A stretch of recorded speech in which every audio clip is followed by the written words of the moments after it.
The Loreley hero. Originally an incredible source of the Sun Warrior's 20% damage buff, it allowed exotics such as Lemonarch, Ariana's Vow, and other high damage weaponry to one-shot all Guardians of the Crucible. Then it was changed to an unrivaled regeneration tool that terrorized the Crucible for months on end, turning Titan's already powerful barricade into a source of what felt like infinite healing. Nowadays it receives much less attention, as its restoration effect has been neutered and Sun Warrior removed. Keep in mind that to acquire the exotic, you must first complete the Witch Queen campaign to unlock it, then it can be farmed through any method that works for you. Its exotic perk, Catalyzing Flame, states, when you are critically wounded with full class ability energy, or when you cast a barricade, create a sunspot at your location that has improved restoration effects.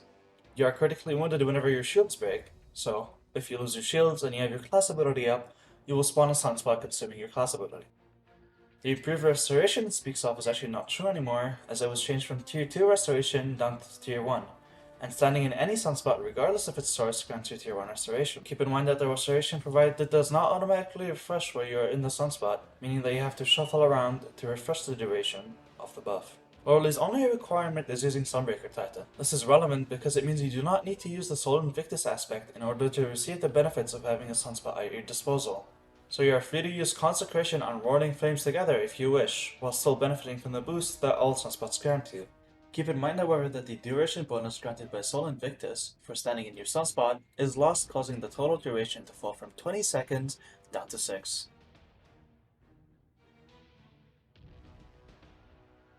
With the basics out of the way, what can we do with Cauterizing Flame?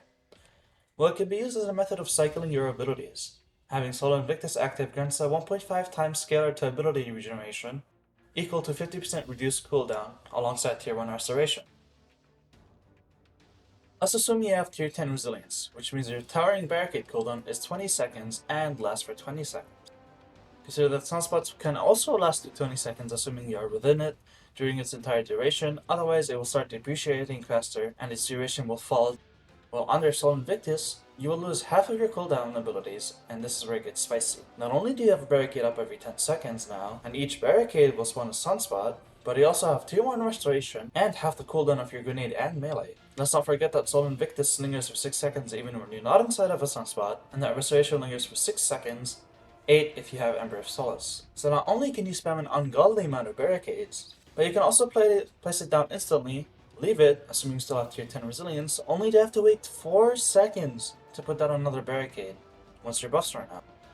And that's not even it. Have you ever had those moments where you're placed on your barricade and the opposing guardian just slides through it, shotguns you in the face, and proceeds to bag you into oblivion? Well, they can't do that anymore, because as soon as they touch your barricade, they will lose all of their health, and if they touch their barricade, they are already in the range of your sunspot, which deals burning damage. This will instantly shut them down.